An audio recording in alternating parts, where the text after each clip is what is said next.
Miracle news को YouTube पे subscribe करें और इंस्टाग्राम पे फॉलो करें।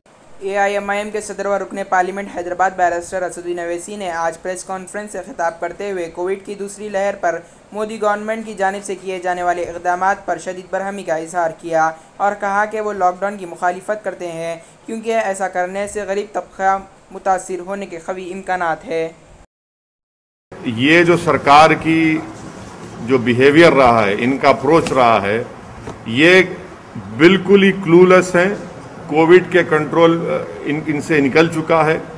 इनके पास इंसानियत नाम की चीज़ बाकी नहीं रही है।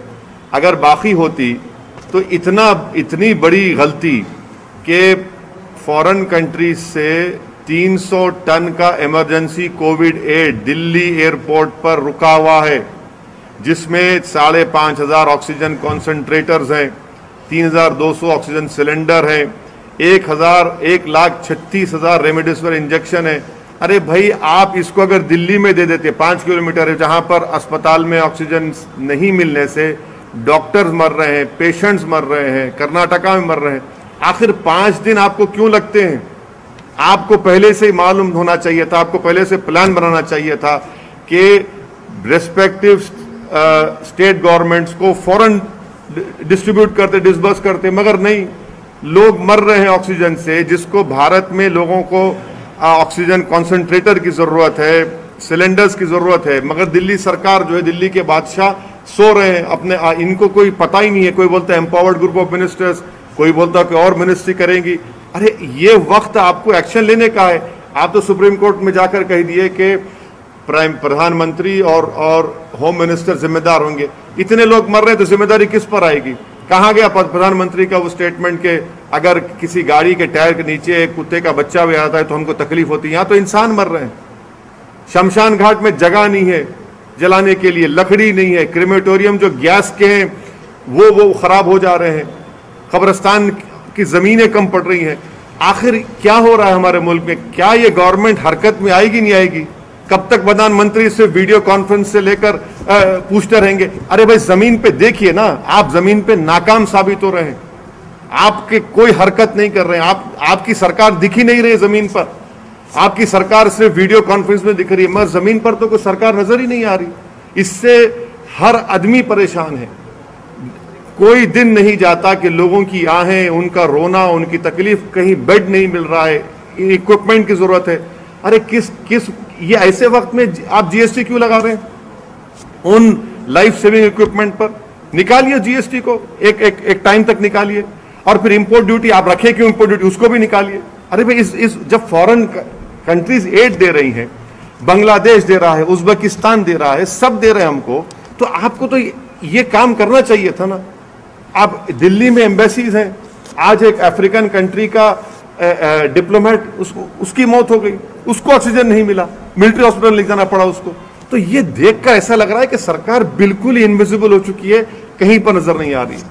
रेलवे मंत्रालय का दावा है कि वो कई सारे ऑक्सीजन एक्सप्रेस भी चला रहे हैं। रेलवे मंत्रालय को सिर्फ इतना कहना चाहिए कि दिल्ली को कितने ऑक्सीजन की जरूरत थी, आपने कितना दिया पूरे देश में? आप दिल्ली को आप नहीं दे सक रहे और आप बाजा बजा रहे अपना। ये तो कैपिटल है ना देश का, वहीं पर आपकी झूठ तो वहीं साबित हो रही है। पॉलिटिकल सवाल सर, बंगाल में काफी पोस्ट पोल वॉयलेंस हो रहे हैं, उसको आप कैसे देखते हैं? ये जो नहीं, ये इंसान की जिंदगी, उसकी जान एक फंडामेंटल राइट है भारत के संविधान में।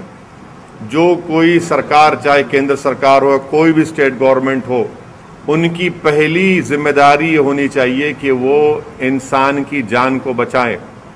और अगर वो जान को नहीं बचाते तो वो अपने फंडामेंटल ड्यूटी में नाकाम साबित हो रही हैं। तो कॉन्स्टिट्यूशन में राइट टू लाइफ एक फंडामेंटल राइट है। जहां कहीं भी, जिस देश के जिस किसी कोने में अगर कोई सरकार किसी भारत के नागरिक की या किसी भी इंसान की जान को बचाने में नाकाम है तो हम उसको कंडेम करते हैं। कमिश्नर पुलिस अंजनी कुमार के रिहायशगाह के करीब मौजूद CPL ग्राउंड अंबरपेट में 2 सांप मंजर आम पर आए। मलकपेट ट्रैफिक पुलिस से वाबस्ता कांस्टेबल वेंकटेश नायक ने उन सांपों को पकड़कर जू के हवाले किया, जिस पर कमिश्नर ऑफ पुलिस ने वेंकटेश नायक की सताइश करते हुए नकद इनाम से नवाजा। पहाड़ी शरीफ में मौजूद प्राइम फंक्शन हॉल में कायम किए गए कोविड ट्रीटमेंट सेंटर्स का आज इफ्तिताह अमल में आया।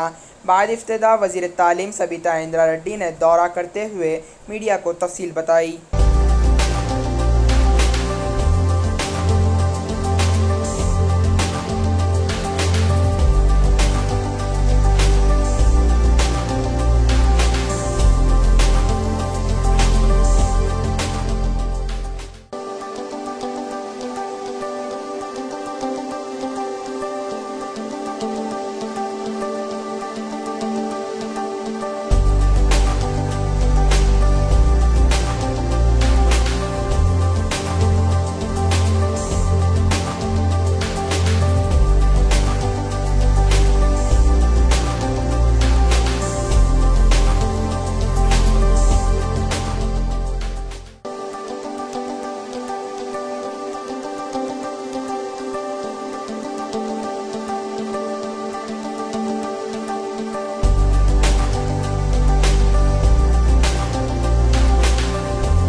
కరోనా మహమ్మారిని వాడకుండా కాపాడాలనే ప్రయత్నం అన్ని రకాలుగా చేయడం జరుగుతూ ఉంది। అందరికీ విజ్ఞప్తి ఏంటంటే కరోనా సెకండ్ వేవ్ వచ్చిన తర్వాత ముఖ్యమంత్రి గారు చెప్తున్న డైరెక్షన్తో ఎవరి జాగ్రత్తలో వాళ్ళు ఉండేటట్టు మ్యాక్సిమం ప్రభుత్వం అంతా కూడా అలర్ట్గా ఉంది। మీకు అందరికీ కూడా వైద్య సహకారాలు అందించడానికి గవర్నమెంట్ ప్రభుత్వం అంతా కూడా సిద్ధంగా ఉందని తెలియజేస్తూ, ముఖ్యంగా రంగారెడ్డి జిల్లాకు సంబంధించి మొన్న ఈ మధ్య మాట్లాడుతున్నప్పుడు ఇక్కడ కరోనా కేసెస్ పెరుగుతున్న సందర్భంలో ఒక కోవిడ్ సెంటర్ ఏర్పాటు చేస్తే బాగుంటుంది అనుకున్నప్పుడు జిల్లా కలెక్టర్ గారు డిఎంఎన్హెచ్ఓ వాళ్ళందరూ కూడా డిస్కస్ చేసి ఇక్కడ ఒక సెంటర్ ఏర్పాటు చేయడం జరిగింది। దాదాపుగా 38 బెడ్స్తో ఇక్కడ ఏర్పాటు చేస్తున్నాం। పోతే నా రిక్వెస్ట్ ఏంటంటే కరోనా లక్షణాలు ఉన్నా కూడా హోమ్ ఐసోలేషన్కి ఎక్కువ ప్రయారిటీ ఇవ్వమని కోరుతా ఉన్నాను। హోమ్ ఐసోలేషన్లోనే ఎక్కువ వరకు క్యూర్ కావడానికి అవకాశం ఉంటుంది।